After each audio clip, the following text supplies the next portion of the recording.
Om Purnamadaha Purnamidam Purnat Purnamudachyate Purnasya Purnamadaya Purnameva Vasishyate. Om Shanti Shanti Shanti. Om Brahmanandam Param Sukhadam Kevalam Jnana Murtim Dvandvatitam Gagana Sadrisham Tattvamasya Laksham Ekam Nityam Vimalamachalam Sarvadhi Sakshi Bhutam Bhavatitam Trigunarahitam Sadgurum Tam Namami. Om.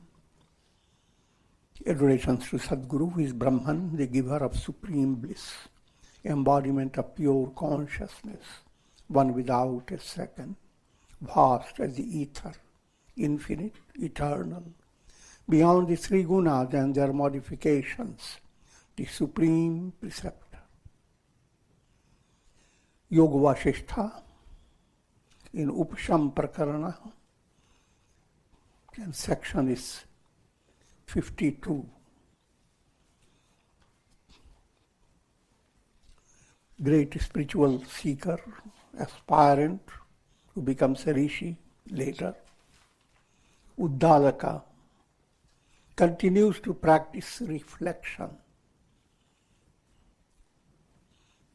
Understand, reflection, not seeing your face, reflect.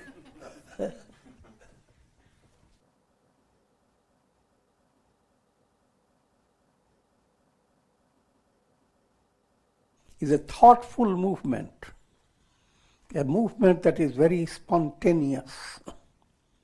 And to begin with, it begins within a calm state of mind.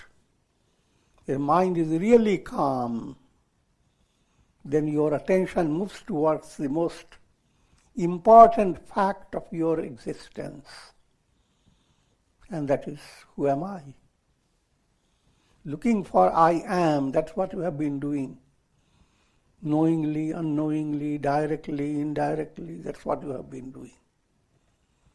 And constantly staying in delusion. Ego is not you. And body-related identity is not you.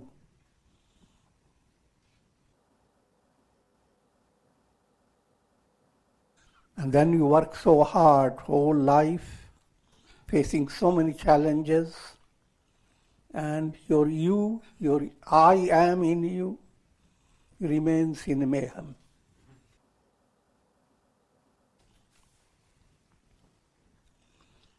How to, the goal of life, how to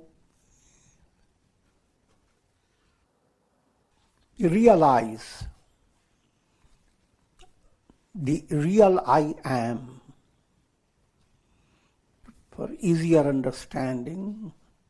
All souls are like reflected suns in so many jars and pits of water.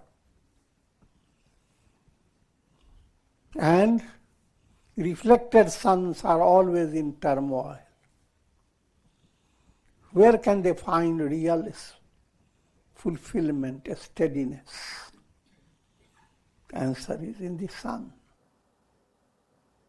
But as long as you are defined by water, that water is mind. And mind has to become calm, relaxed.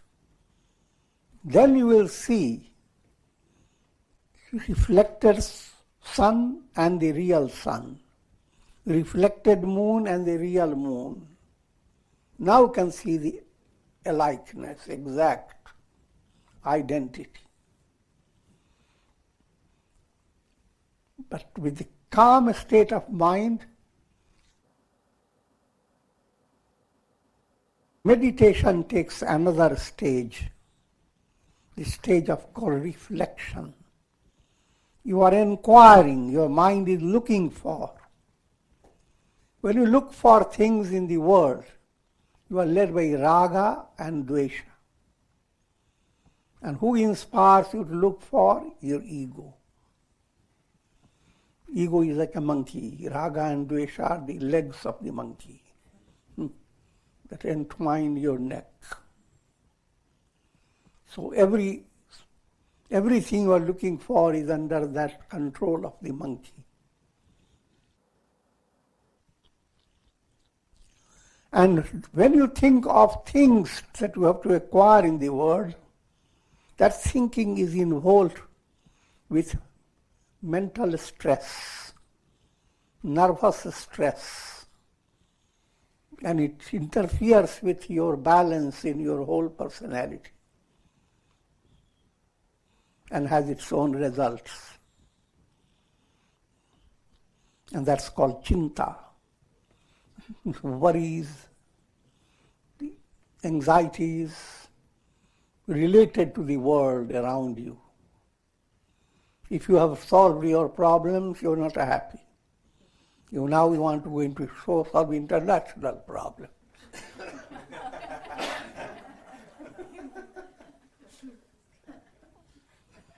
If international problems seem to be solved, you are not yet happy.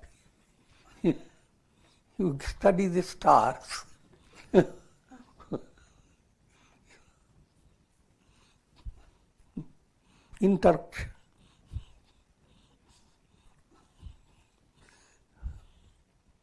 I'm talking about the problems of out of space.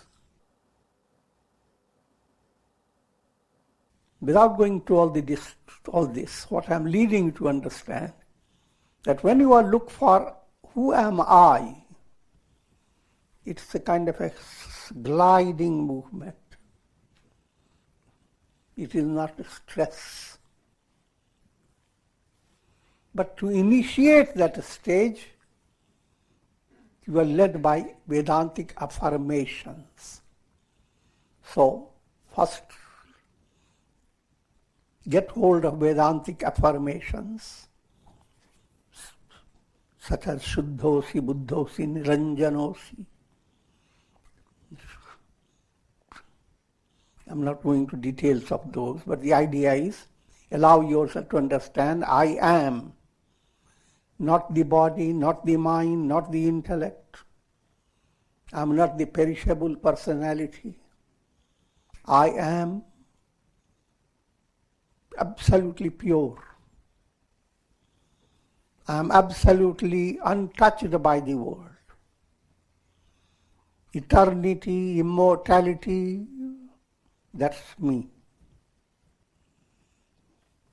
So that type, because Vedanta has given broad range of affirmations. And any positive affirmation that was growing in the image of Jesus, image of Buddha, image of God. Any positive affirmation now is leading you towards the revelation. First you are visualizing through your mind. And visualization stage simply melts away. And what stays now is a revelation. Aham Brahmasmi. Cloud has moved away from before this sun, cloud that was restricting the sun. Before moving away, the cloud has allowed the light to pass through. So in spite of the cloud, you are looking at the beauty of the sun. So that's the first, your affirmation is becoming successful. And more success, the more the cloud dissolves, greater the success. So, your goal is reached once the cloud has become not obstructive, but appreciative, allowing the sun to pass through. Is glorifying the sun instead of obstructing the sun. Once you have come to that stage, that's called liberation. On one side, you have full understanding, nothing exists, nothing belongs to me. On the other side, you're moving from the world of relativity to Brahman, is a joyous, swimming in the ocean of joy. Ocean that doesn't have all the sharks, etc. But ocean that contains shocking revelations. With this, the misery of life persists until death, and the affliction of death continues through numerous embodiments. This point generally people don't reflect upon, so busy they are. Life is full of challenges and one is so engrossed with the history of your own self. But that history is your one embodiment. Before coming into this embodiment, you have no idea. Where were you? You may be living in this same locality. And you may be born in a village or city where just few miles away your previous embodiment was there. I can give you still further. You became a medical student. And somehow they have preserved the skeleton of your previous embodiment.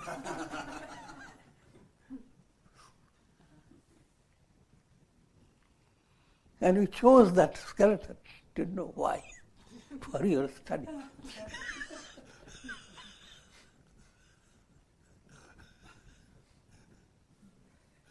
All that is very natural.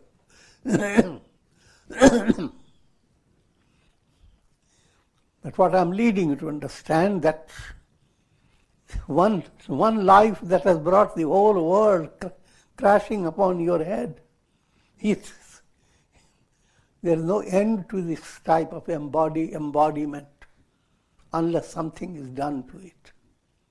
Unless you start being a yogi, enter into integral yoga, or be a truly religious person. So that's what every soul has to be involved in.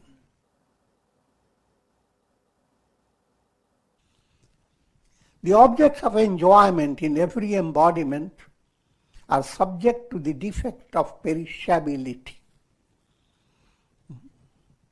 So that tells your next birth is going to be powerful. You will be very powerful, go viral, and the whole world will worship you. So, how long will it take to get it?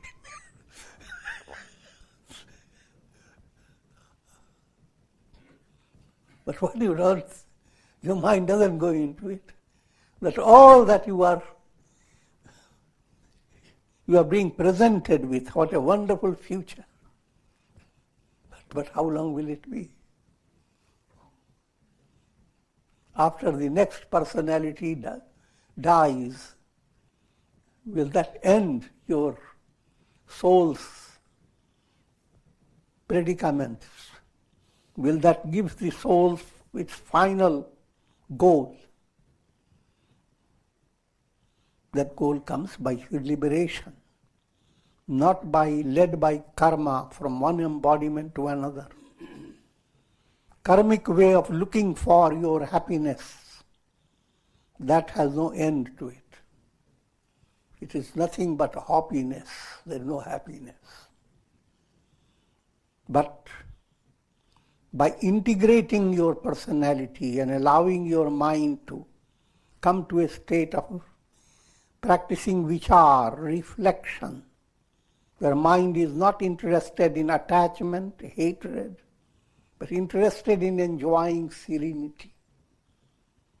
And that serenity begins to work wonders.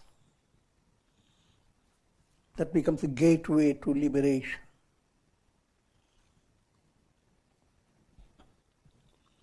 Just as rain clouds are attracted to the lofty peaks of mountains, in the same way the clouds of impure meditations, worries and anxieties are drawn to the high-rising illusions of the ego sense.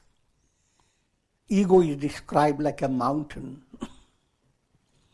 And clouds adore mountain. They go up to the top of the mountain, swirl around the mountain top, or at least hover over the mountain. So as ego rises as a mountain, all impurities gather and they become the crowning glory of your ego.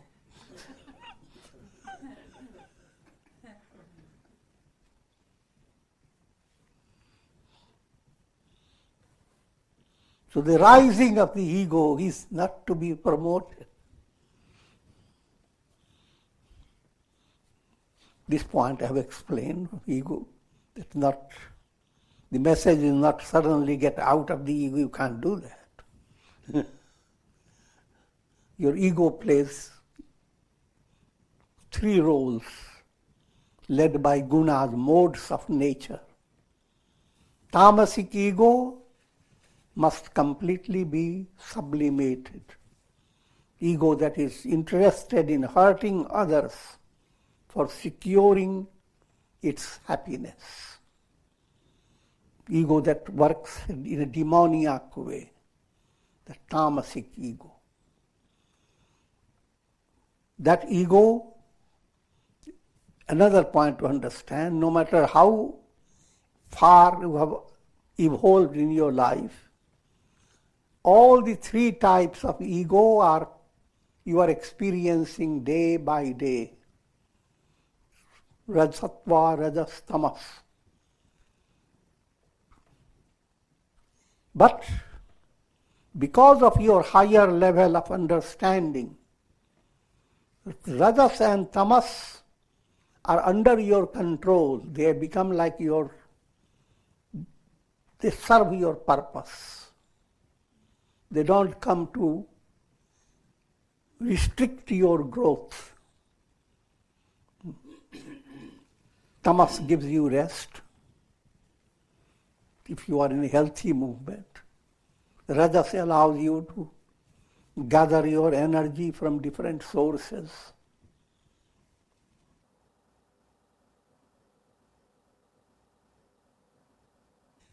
And ego that is sattvic.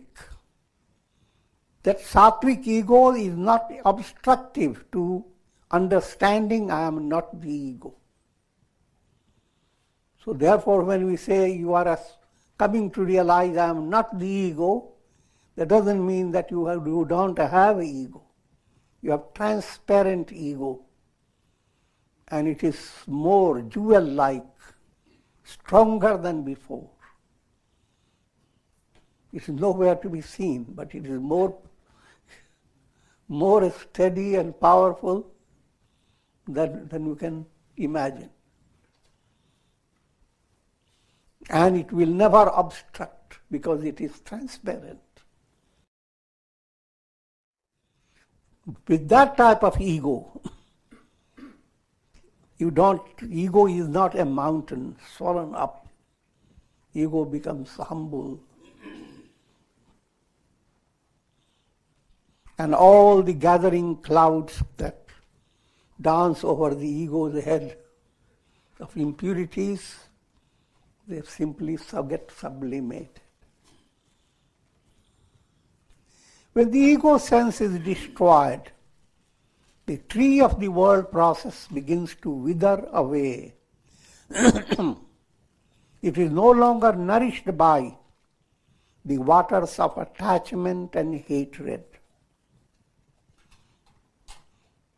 Swelling of the ego is based upon mind's constantly involved with attachment and hatred and be deprived of serenity.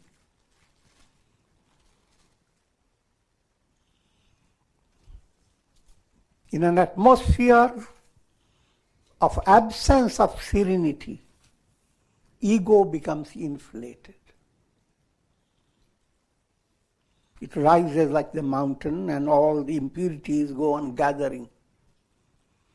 But if raga and dvesha are controlled and sublimated, raga is sublimated by devotion to God.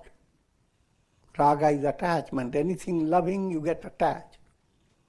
Now, change in your vision. Anything loving, instead of getting attached to the object, be attached to God that made it loving. You don't physically run away. From practical point of view, you love more than ever before. But your love is not limited to the material, mundane pleasure.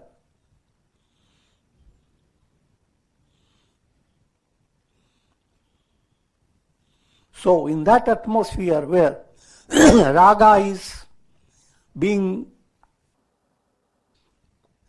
transmuted, being led to attachment to God, and dvesha is always anything that gives pain, immediately your mind reacts, may that thing get away from me. If your mind is narcissistic, let it go to hell.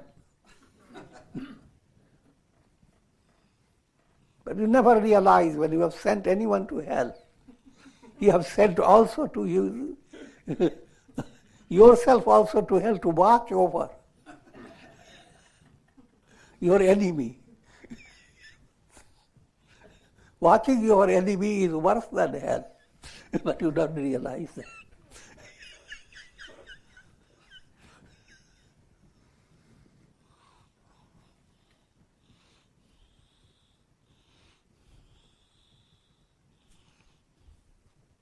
So, when mind becomes wise, instead of raga, devotion. Instead of dvesha, the Vedantic understanding, all this is illusion. Nothing exists.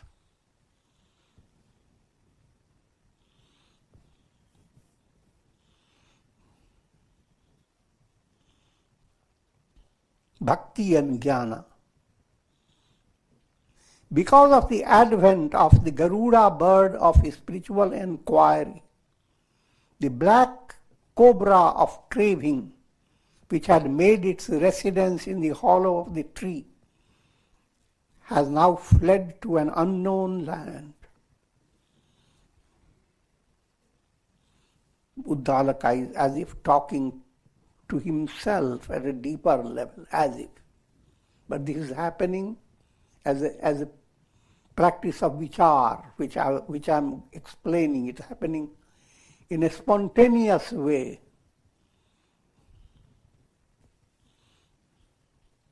And now what's being said, if your mind is not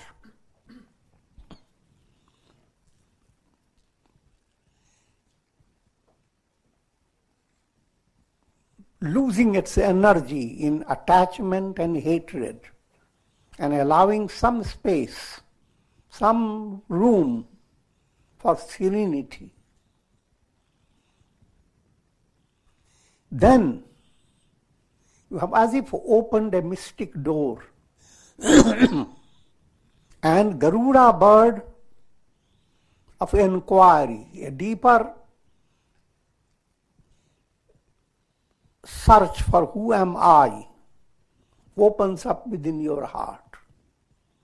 You begin to see the I am, like you see the pole star, and now you begin to understand. Now I know where soul prasad.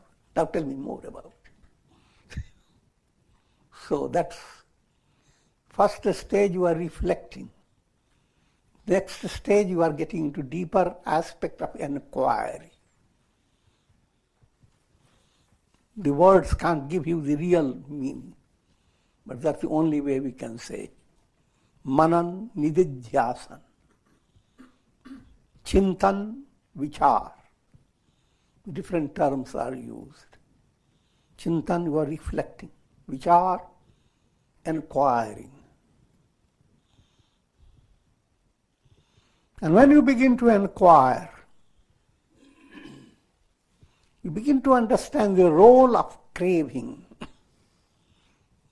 Craving is like a big cobra. You gain all things of your dream, how wonderful it is.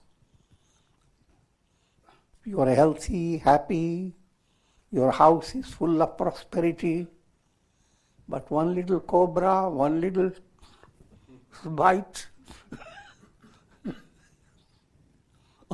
all moves away from you. What's the name of the cobra? Craving. Craving is the poison that comes from the fangs of the cobra.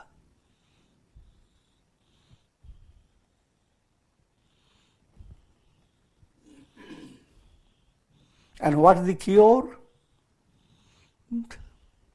The mystical bird Garuda eats up cobras. It's a favorite food.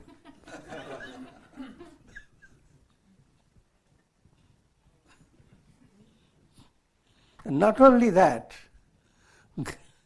Garuda comes along with, Garuda is a vehicle for Lord Vishnu and Lakshmi Devi. Lord Vishnu sustaining reality, the God who is the indwelling self, source of all love and support, God who is Upadrashtanumantacha Bharta Bhokta Maheshwara. He is watching over you, called Upadrashta. When you do good things, he opens a door and gives you a little patting on your head.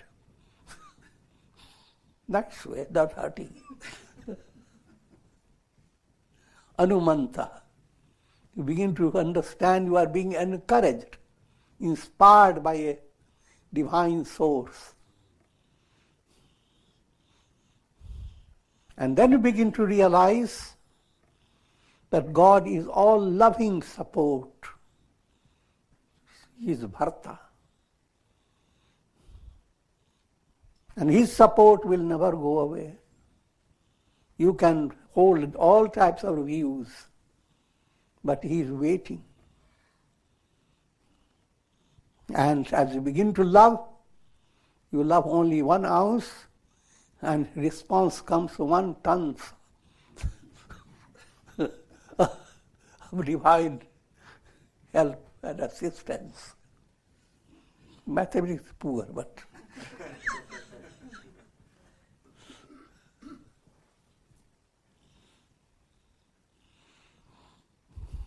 and finally you would begin to realize that God is the one who is operating through your mind, through your intellect. Who are you? And finally you're you, who am I? And God is one and the same. So ultimate movement to understand God alone is a reflected sun in a jar of water. Throughout all its existence, it is supported by the sun. And in reality, it is nothing but the sun. So, to conclude on that simile, Vishnu comes giving you that type of relation with God in all this which I have described.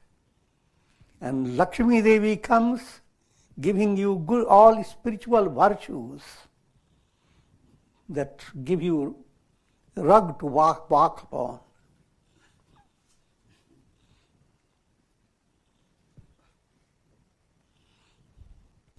This body existence is as momentary as the rising of a wave in the ocean.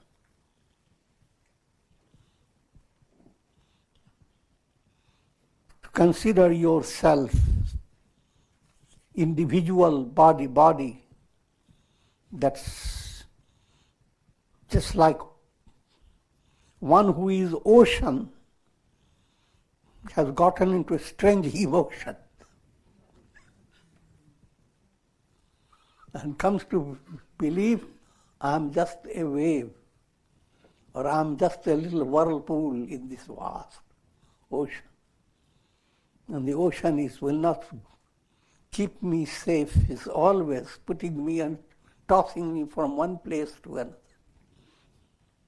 So that type of relation you develop with God.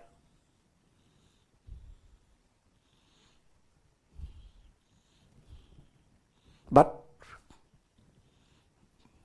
when clarity of understanding comes, I am that, and your I-ness begins to move away, then, lo and behold, you are always the ocean. Every wave is in reality the ocean. It doesn't have any existence of its own. Every whirlpool, you may give different names to different whirlpools, but they are nothing but the ocean.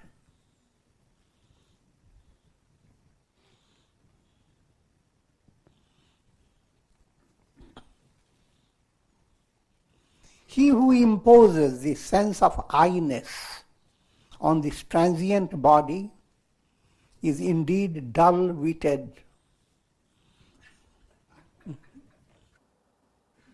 The scripture people don't have gracious view.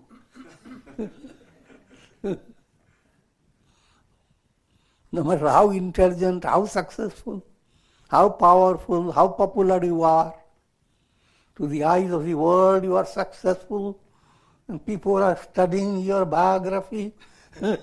What made you to success?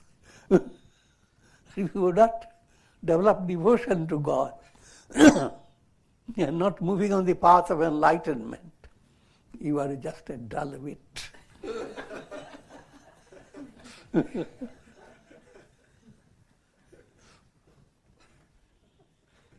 How can the ocean, having ignored its unbounded vastness, become confined to a single wave, saying, this transient wave I am? Suppose you went to the ocean, and ocean complains, crying through the surf comes up with a roaring cry of the ocean, I have been lost. I was rising and I had so many mama waves and papa waves, and all are ducked up. Where can I go? And ocean is crying. Figure that out.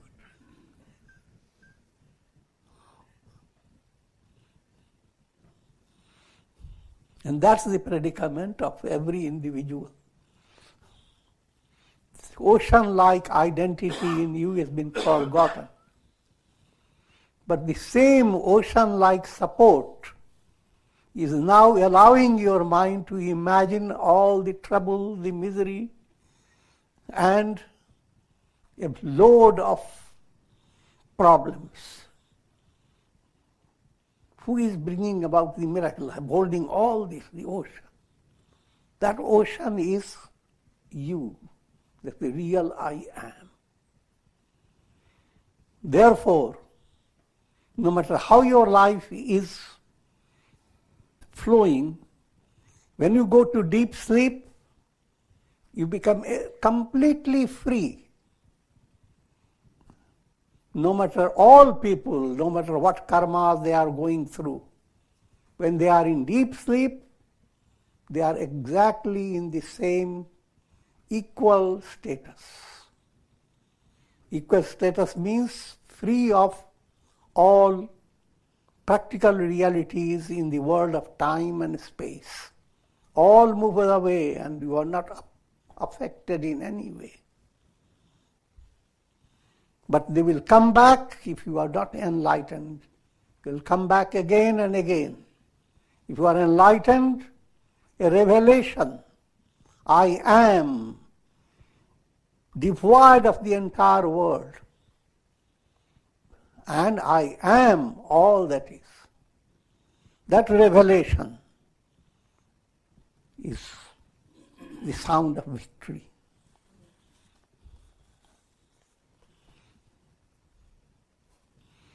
From the state, this transient wave I am, to I am the surging ocean.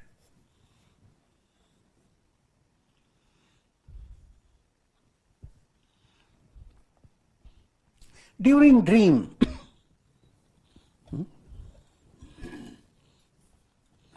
in dream you eat some cream.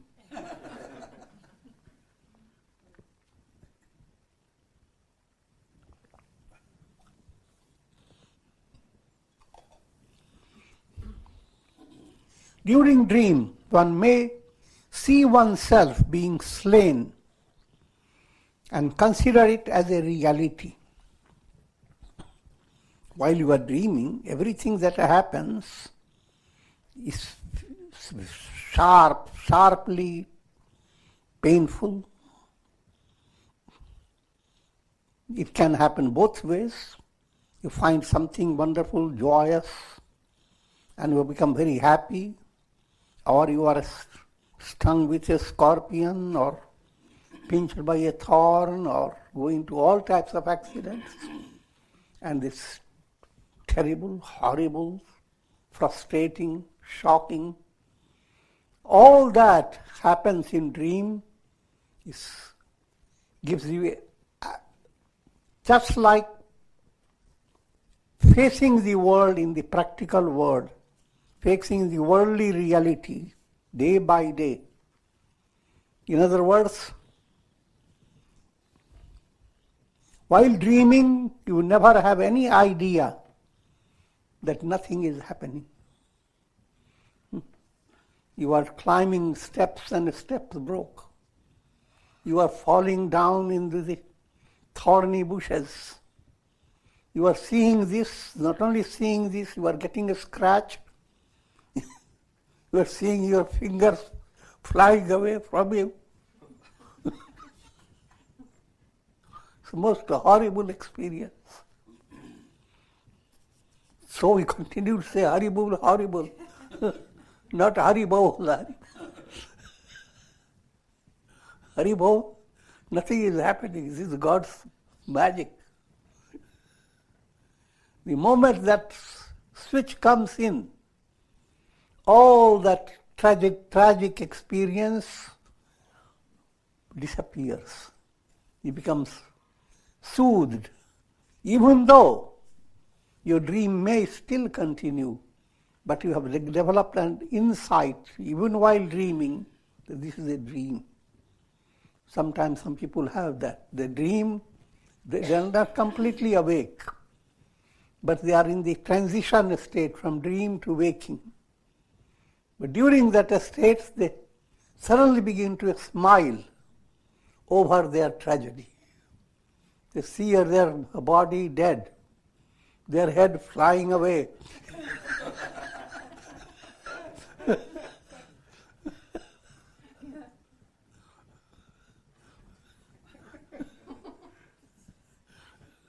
But suddenly they stretch their body, hold their pillow. They are absolutely safe.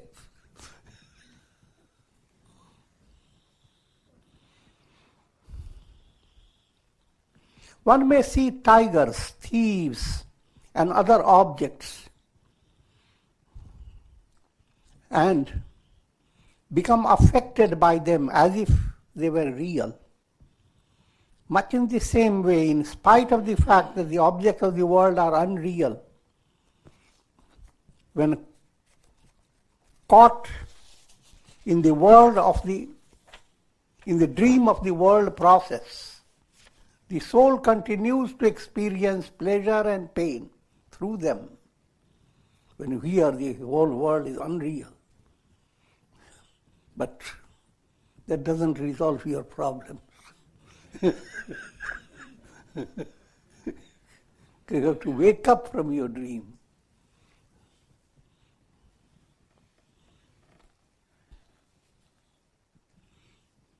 While an ordinary dream ceases when a person wakes up, this long dream of the world process comes to an end only when a person attains enlightenment. So, the ordinary dream is corrected by waking up. The whole world experience is a phenomenon of dream, and that you wake up by enlightenment. With ordinary dream, when you wake up, you are going to dream again and again. When you wake up from this long dream of the world process, you can't go back. Call it unfortunate, fortunate. No more dreaming. If a doctor will tell you, now you can't sleep anymore.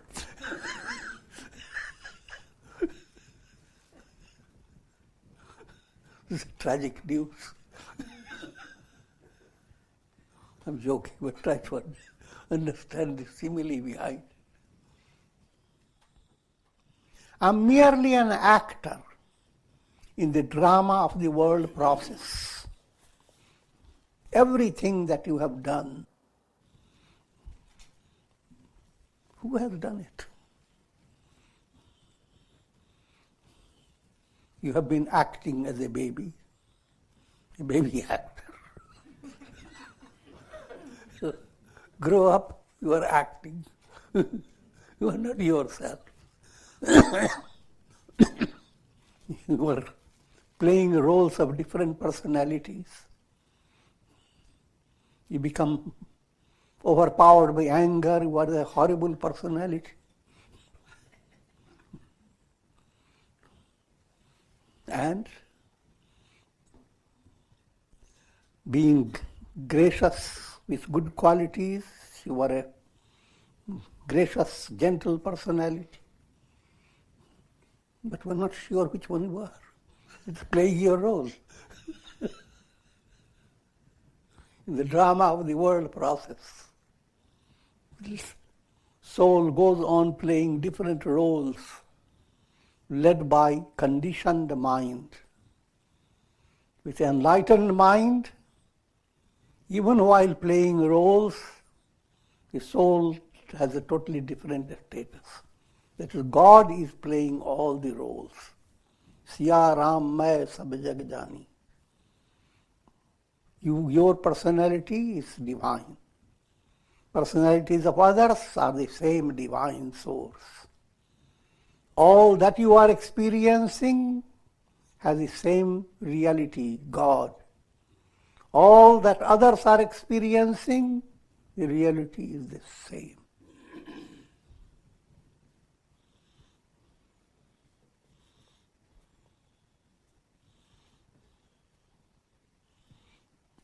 When you come to realize that, then you are no longer an actor.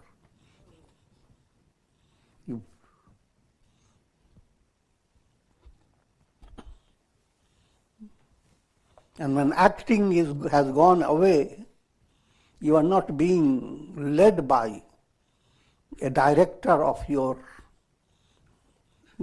drama department.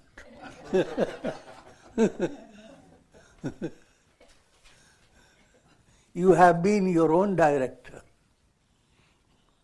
And you have been, under that direction, acting like an actor. And while acting and playing different roles, you forgot you were acting.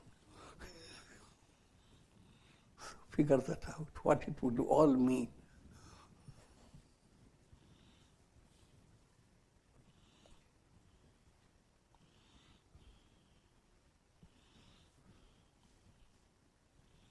Having assumed the role of ego, see, in the acting process, first thing you have to do is put on the ego garb.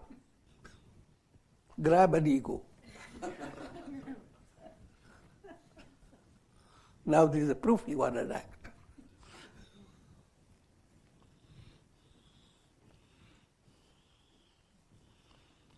Having assumed the role of the ego, I play the part of being an instructor for you. Once the part of ego has been adopted, now the same soul,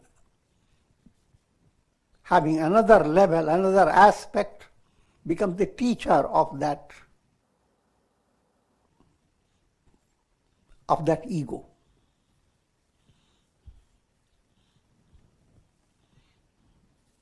Once you become an actor in a drama department, now the drama manager teaches you what type of act to play, how to play, and how much money you will get out of it.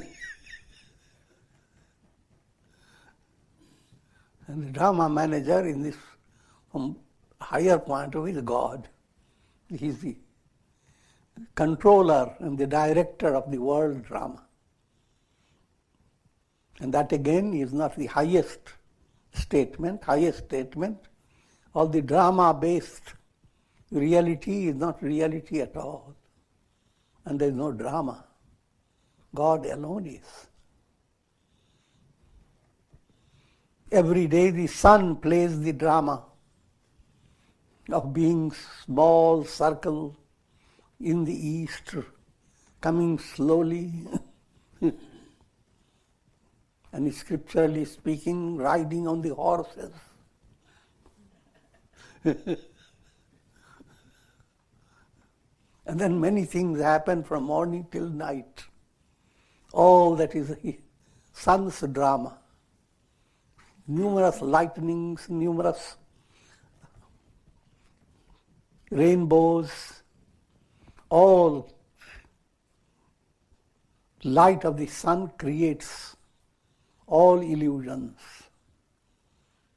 So when you think of sun has created all this, then you think of sun as a director of a big show, and his show is unending.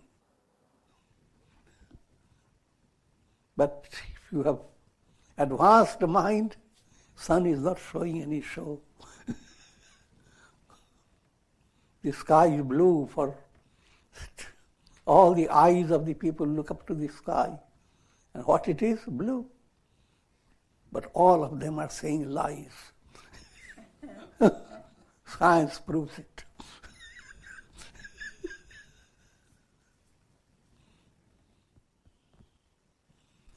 By assuming the role of the senses, I perceive the objects of the world, and by identification with the body, I sit or walk or move.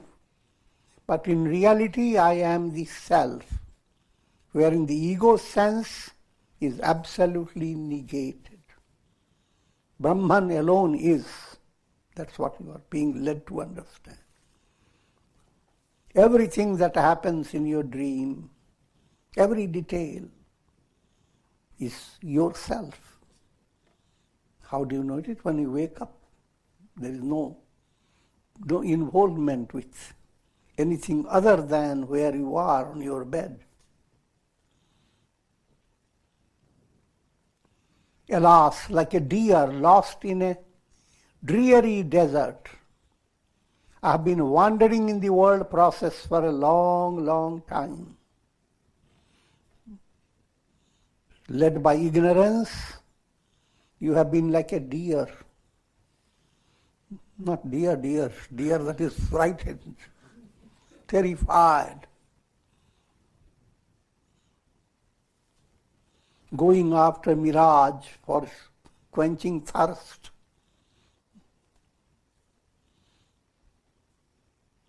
But I have now discovered the falsity of the ego sense. I am no longer subjected to the repeated cycles of birth and death. So you are not that terrified deer. You are a roaring lion. Don't take it literally. There is no roaring business.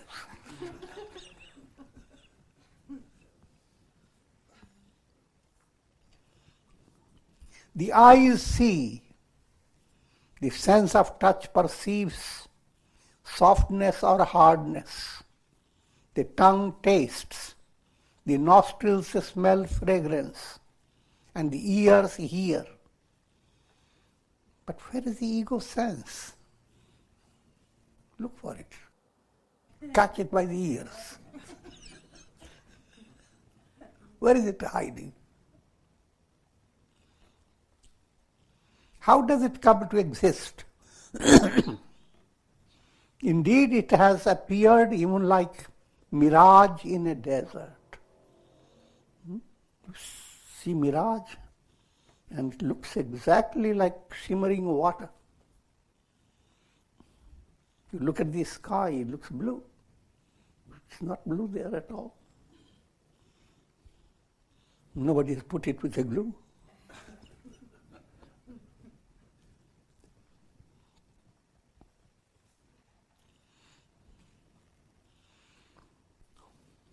O mind, when the ego sense is negated, although the activities of the body continue, they do not give rise to karmic entanglements. Since ego sense is not reality, it's a mental illusion. That when we say you are not the ego, it does not depend upon your activities of the senses. Senses will continue doing all that. Because they are not in contradiction with ego that doesn't exist.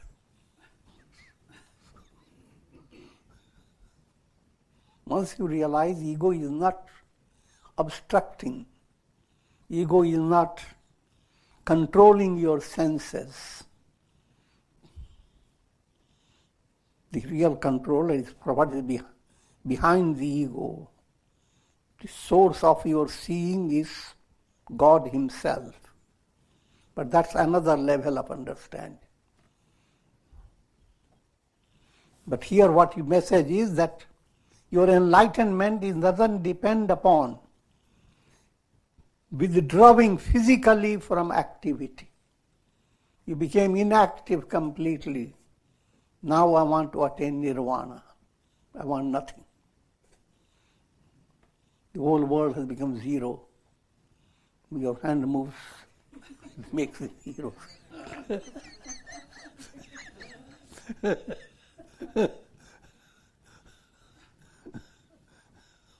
But your various duties are waiting for you. You stay. In the name of your attaining nirvana, we have stopped all. Soon your eyes will complain. Soon your brain will give you a good whip. So instead of nirvana, you are going into a great havoc. So the idea of attaining nirvana by stopping all your functions, that idea is a wrong idea, foolish idea. But keeping all active, purposefully active, and becoming inwardly so relaxed that when a flower blossoms, it's active and it's sending out fragrance. If you study how it is sent out, it has a lot of activity. So many ducks have to come together in a row to make the fragrance move. But all that is happening without the ego concern, spontaneous. So, simple way to understand, as you move towards Godward movement, first stage your life was based on perspiration. Everything required tension. Second stage, you get inspiration coming, giving you a cool breeze. Third stage, you get grace, miracle of grace. Fourth state, the miracle of power of enlightenment. You wake up, as it were, from the dream of the world process. So there are different stages, and with this we conclude for today. Om Trayambakam Yajamahe Sugandhim Pushtivardhanam Urvarukuma Bandhanan Mrityor Mukshiyamamritat Sarve Bhavantu Sukhina Sarve Santu Niramaya Sarve Bhadrani Pashyantu Ma Kashchidduka Bhag Bhavet Asato Ma Sadgamaya Tamso Ma Jyotirgamaya Mrityor Mamritam Gamaya Om Purnamadaha Purnamidam Purnat Purnamudachyate Purnasya Purnamadaya Purnamevavashishyate Om Shanti Shanti Shanti.